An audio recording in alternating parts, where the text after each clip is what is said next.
What's up, guys? Duke Sloth here, doing a little video on the current state of Medusa.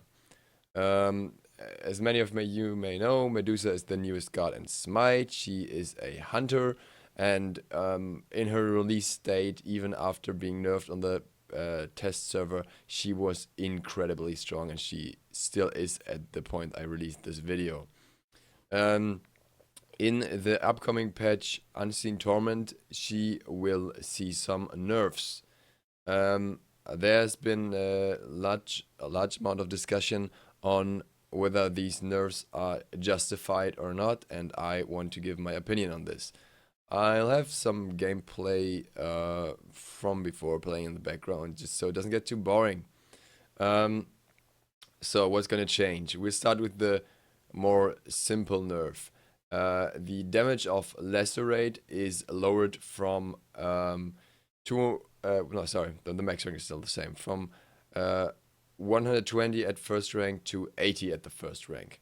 Basically meaning that Lacerate is less of a scary skill in terms of damage, but keeps all of its capabilities as an escape ability.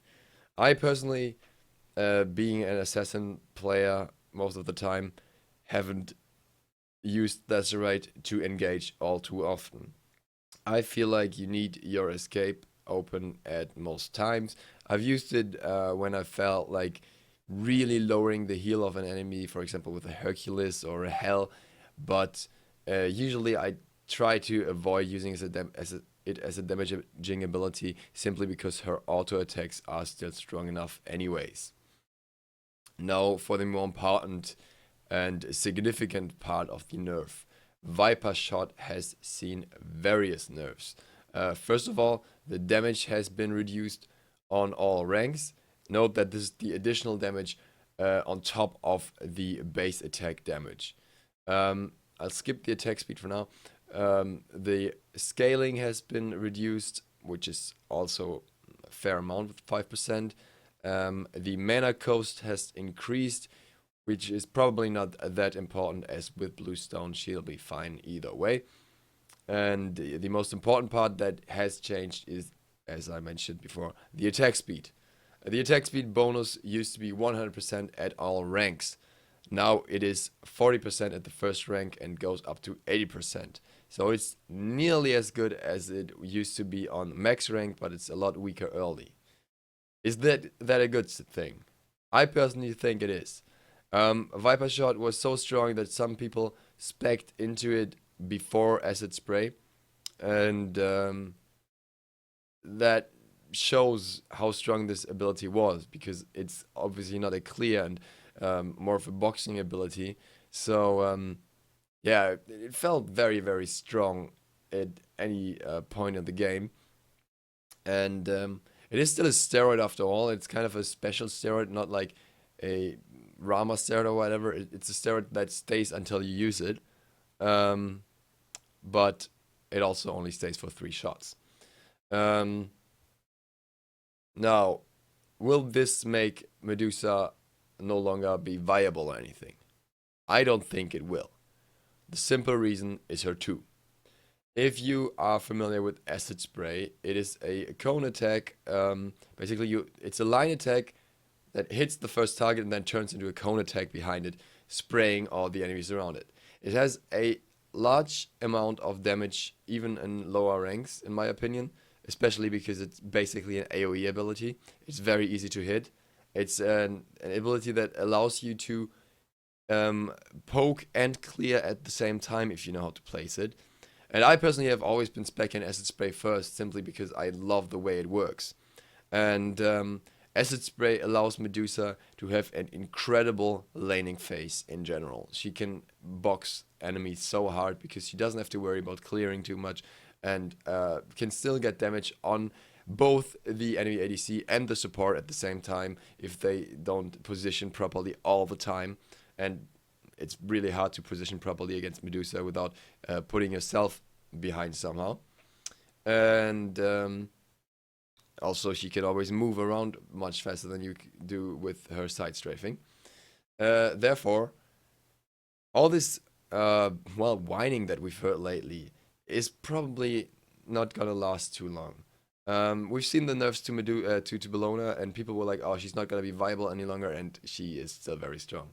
And same goes for Medusa. Medusa is still one of the few hunters that has a full kit of abilities that have some kind of built-in damage. Like while other hunters have to have a full-on steroid, even Medusa's one is still like half steroid, half ability with damage, and people probably will just have to adapt to her playstyle.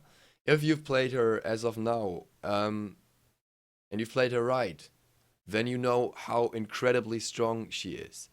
You like I've had quite a few games where basically my whole team was losing and we should have lost the game, but because I was playing Medusa, I could just solo my lane against two enemies and carry. And I'm not even a good ADC player in the first place. I'm not a good hunter player at all.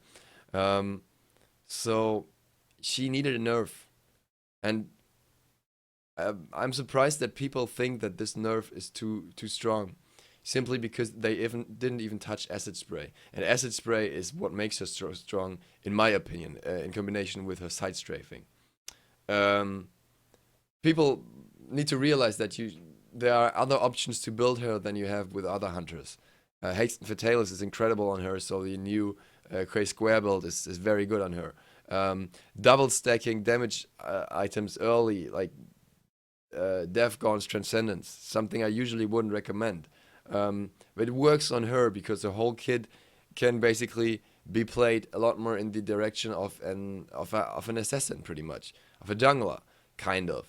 Not that I play her in the jungle, but the large amount of ability-based damage, similar to what mages have, allows her to be a lot more flexible with her kit, and she in return is not the greatest late game hunter, but um, people have complained about her late game boxing capabilities, and while she might not be the best boxer late game, she has so much, just so much to make up for it. She has like better boxing than others because she can side strafe, no matter what, at any point of the game. And while she doesn't have the extra abilities of a Hou Yi, of an Enher, of a Rama, she has acid spray that's AoE, even late game. You can easily hit multiple targets with it. And her ultimate is a heavy CC, an extremely strong CC with damage on top of that. And it can really turn on a team fight. So she brings a ton of utility. And I couldn't really think of any other hunter that I feel like has the same team utility late game. So she is an incredibly strong boxer and clearer early, and then turns into a utility hunter late game. She won't have any problems, in my opinion. I don't think that if she stays at the stage she's after this nerf, that she will need a buff or anything. And as to all those people saying like, why do they always release these OP gods and then nerf them? I just wanted to drop this at the end of the video because somebody on Reddit, I forgot the name, had a really good explanation on that. Simple reason is, if you release a god and it's OP, a lot more people are going to play it. People don't want to play weak gods. They want to play the very strong gods. And then it's easier to adjust them down, tone them down, than do it the other way around and have little data on the god because nobody plays him, and then try to buff him in the right way. So I think after this nerf, she should probably be in a good spot. And I could even see Acid Spray being nerfed at some point in the future. I'm not sure exactly how. Maybe the spray cone will be smaller or something like that. We'll see about that. But for now, I think she'll be very, very strong still. That is all I have to say on this. Thank you guys for watching. Duke Sloth out.